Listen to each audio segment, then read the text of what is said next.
सुप्रभात प्यारे छात्रों, जैसा कि मैं इस वीडियो के माध्यम से कक्षा 10 के विद्यार्थियों के लिए इस हिंदी के सेशन में जीवन सूत्राणि के कुछ श्लोक लेकर उपस्थित हुआ हूं। छात्र ध्यानपूर्वक इस वीडियो को देखेंगे तो निश्चित रूप से इन श्लोकों का हिंदी अनुवाद, हिंदी अर्थ उनके समझ में आ जाएगा। तो चलते हैं प्यारे छात्रों, देखते हैं। तो किम सिद गुरुतरम भूमे किम सिदुच्चतरम चखात किम स्विद शीघ्रतरम वातात किम स्विद बहुतरम तृणात्। और प्यारे छात्रों आप देखेंगे तो प्रत्येक चरण में 8 वर्ण हैं, यानी ये अनुष्टुप छंद है और अनुष्टुप छंद को ही श्लोक छंद भी कहते हैं। तो 8 वर्ण पर रुकना है। भूमे किम स्विद गुरुतरम भूमे किम स्विदुच्चतरम चखात किम स्विद शीघ्रतरम वातात किम स्विद बहुतरम तृणात्। तो देखिए प्यारे छात्रों, यहाँ पर जीवन सूत्राणि, जीवन के कुछ सूत्र दिए गए हैं। जीवन बहुत ही लंबा है और इस जीवन को जीने के लिए इस विद्या के माध्यम से निश्चित रूप से कैसे जीवन हम जिए कि अच्छे आदर्श जीवन हमारा माना जाए, इसके लिए इस विद्या में, संस्कृत विद्या में कुछ ऐसी सीख प्रदान की गई है। तो चल इस सीख को यहाँ पर सीखें। जीवन सूत्राणि, जीवन से सूत्राणि, जीवन के सूत्र। तो देखें, इन्होंने कहा भूमे, आप भूमि में इकारांत है, जब इकारांत का रूप चलाते हैं तो भूमि, भूमि, भूमि, भूमिना, भूमे, भूमे, भूमे, भूमौ, ये भूमे। तो भूमे, भूमे बनता है पंचमी षष्ठी एक वचन में।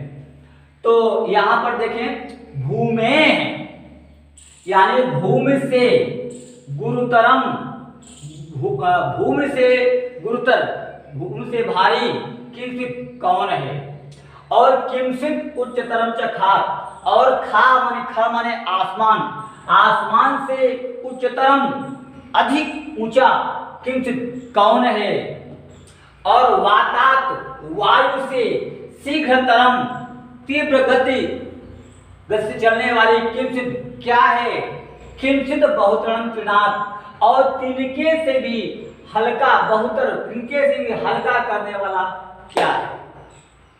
तो फिर छात्रों एक बार फिर देखें, भूमि से भारी क्या है, आसमान से ऊंचा क्या है, वायु से शीघ्र चलने वाला कौन है, और तिनके से भी हल्का कौन है। तो देखें आगे इसका उत्तर दूसरे श्लोक में दिया गया है प्यारे छात्रों कि माता गुरुतरा भूमे खात पितोच्च तरस्तथा मनः शीघ्रतरम वातात चिंता बहुतरी तृणात्। इन्होंने कहा कि भूमे गुरुतरा माता, यानी भूमि से भारी कौन है, माँ है, माँ का स्थान है, और आसमान से ऊंचा उच्चतर पिता, पिता का स्थान है। उन्होंने कहा भूमि से भी श्रेष्ठ, यानी भूमि से भी गुरुतर, भूमि से भी श्रेष्ठ माता का स्थान है, और आसमान से ऊंचा पिता का स्थान होता है, और वायु से भी शीघ्र चलने वाला मन होता है, और तिनके से भी हल्का कर देने वाली चिंता होती है।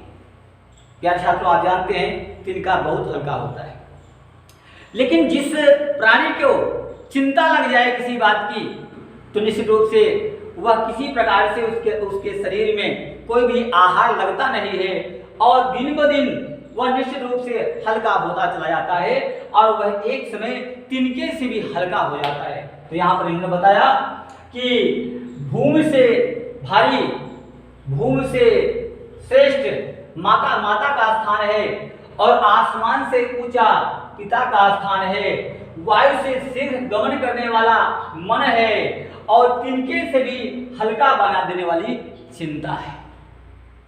आगे देखें, किम स्विद प्रवसतो मित्रम किम स्विद मित्रम विहेशतः आतुरस्य च किम मित्रम किम स्विद मित्रम मरिष्यतः।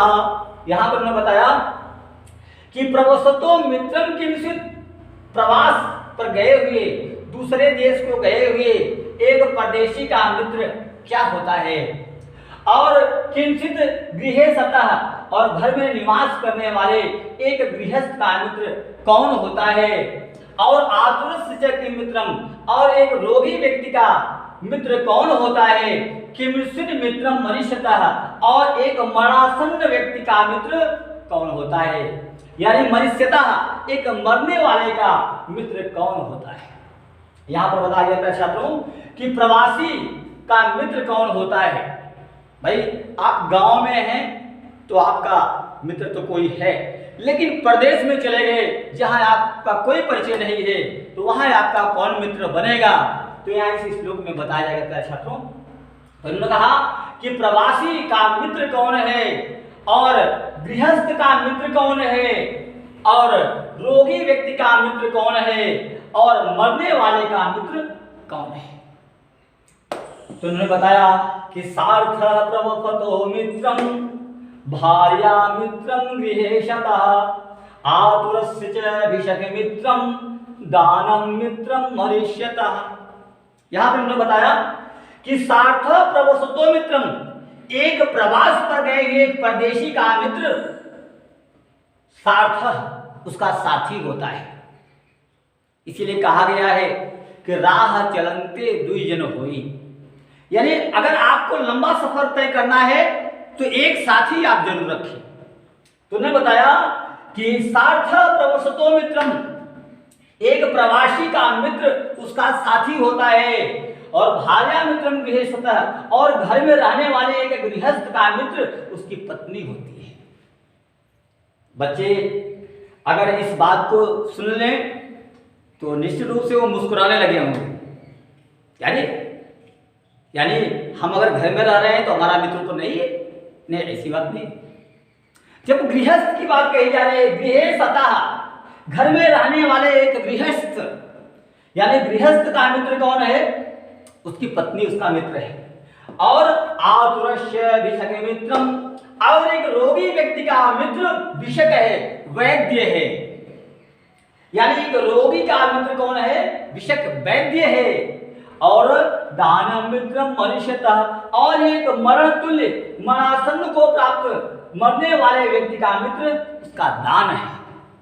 इसीलिए देखे होंगे कोई बुजुर्ग महिला या पुरुष आदि जब मरने लगते हैं तो उनके जो संततियां होती हैं वो निश्चित रूप से गाय गोदान करा देते हैं, गाय की पूंछ पकड़ा देते हैं कि भाई जो यहाँ से जाने के बाद जब जीव वो यातनाएं भोगता है तो वहां पर काल रव महारोग काल सूत्रक महासूत्रक आदि ये नरक के कुछ नाम हैं। तो अगर उन नरक में कहते हैं कि एक विष्ठा और एक बिल्कुल पीप की नदी होती है और उसको पापी जीव उसको पार करना होता है, तो ऐसा न हो कि हमारे माता जी हमारे बाबूजी इस तरह का पाप जीवन में किए हुए हों कि उस वैतरणी नदी से इनको होकर गुजरना पड़े।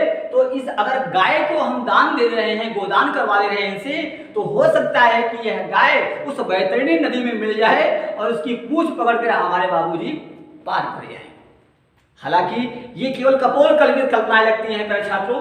हालांकि गरुड़ पुराण आदि में ऐसा वर्णन तो प्राप्त होता है कि नरक कुछ योनियां होती हैं जो इस पंचभौतिक शरीर को त्यागने के बाद जीव को भोगना पड़ता है। तो चलते हैं, हमें यहाँ उस प्रसंग को नहीं उठाना है, यहाँ इसको बताना है मेरे छात्रों कि सार्थ प्रवसतो मित्रम, यानी प्रवास पर गए परदेशी का मित्र उसका साथी होता है और एक गृहस्थ का मित्र उसकी भार्या होती है, उसकी पत्नी होती है, और रोगी व्यक्ति का मित्र वैद्य होता है और मरने वाले का मित्र उसके द्वारा किया गया दान होता है, जो कि आने वाले जीवन में भी वह दान एक अलग प्रकार से एक उत्तम जन्म के लिए एक प्रमुख कारण बनता है मेरे छात्रों। तो इस तरह से 1 से 2 बार इस वीडियो को आप देखेंगे बिना स्किप किए हुए, तो हमें आशा है, पूरी विश्वास है कि इन चारों श्लोक का अर्थ आपसे बनने लगेगा। तो आप इसको ठीक से समझ लीजिएगा। आज के दिन इतना ही। नेक्स्ट वीडियो में मैं पुनः आपके समक्ष उपस्थित होऊंगा अगला वीडियो लेकर के। तो आप इसको नोट कर लेंगे कॉपी पर ताकि आपको अच्छी तरह से समझ में आ जाए। आज के दिन इतना ही। धन्यवाद।